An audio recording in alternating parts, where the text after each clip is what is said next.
What is good, everyone? How are we doing today, guys? I hope you guys are having another amazing day, guys. This is 𝗟𝗶𝗸𝗲 Studios.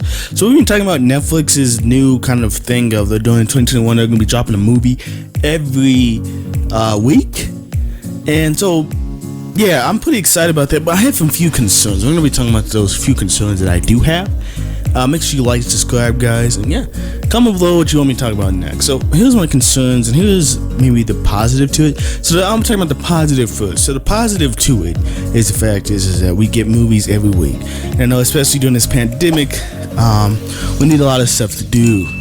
And I guess if you're one of those Netflix binge watchers, you're probably going to be happy that you have a lot more content that you can now be able to do,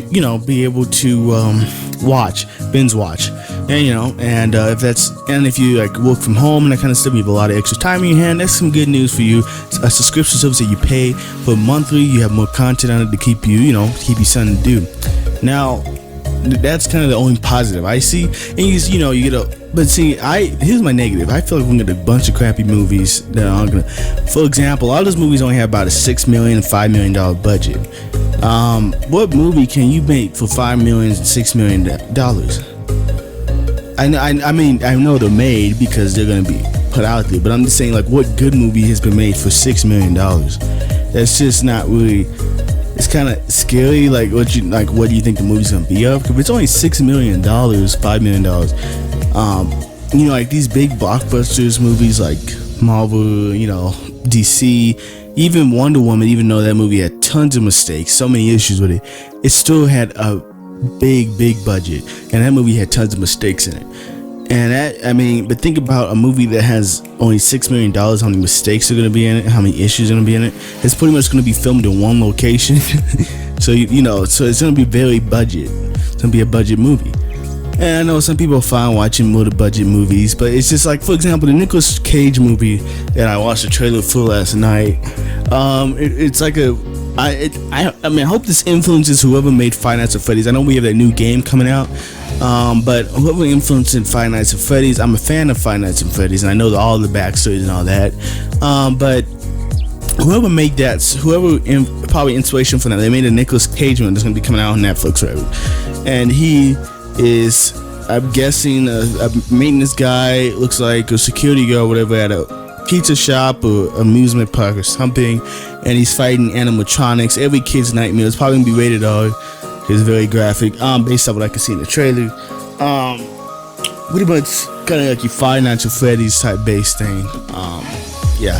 And I went up and looked at the budget, and it's $5 million. Well, Nicolas Cage, he's been used to probably taking small movie cuts, because they probably paid him about $900,000 to $1 million for that movie.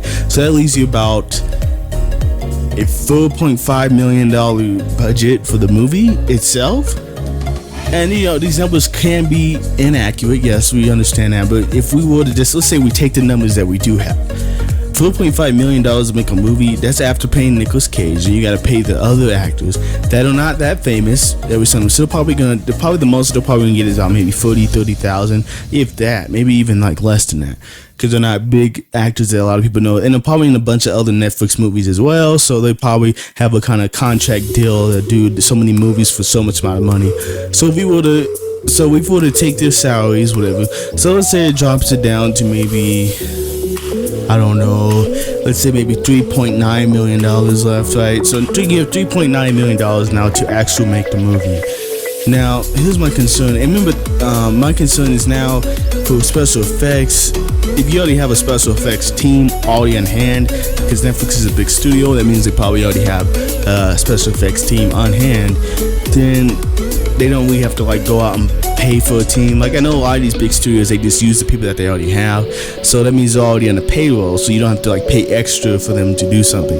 But sometimes movies hire contractors, but if you have a big studio like that, you probably already have people on staff to do different things, so you're not really putting out extra money. So that might be how they're able to do these movies on a very small budget, because they already have, and all they have to do is just pay contractors, and that $5 million is paying contractors and sets if they have to film on different locations. But as for the movie editing and producing, they're pretty much already probably using the people that they already have on payroll. The movie looks interesting. Just that budget kind of, it's going to be very interesting to see. But Nicolas Cage movies are always comedy. That's going to be a very fun one to play with a review and that kind of stuff. So I'm happily going to do a review on that one. I'm pretty much going to try to do a review every week when a new movie comes out. I will try my best to make sure I stay on top of that. Yeah. So I will look up the lineup and I will make sure I get on there and I will watch a movie once a week and I will give y'all a review on it. When the movie coming out, some weeks I might skip depending on how busy I am. But I'll pretty much try to stay on top of that. So they look like they have a lot of promising actors. It looks like it's gonna be a good movie. I know. Like they had the Kissing Booth cast, and you know they're gonna do a Kissing Booth because you had the thing about the college line, about the college thing at the end. All the people are gonna be in the Kissing Booth 3, whatever. I hope they bring up Designated Survivor.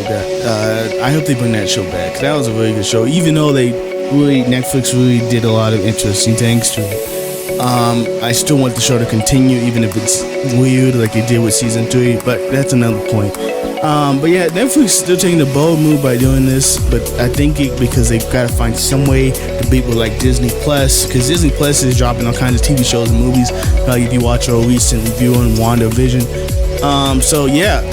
That's pretty much my take on this whole week Netflix thing.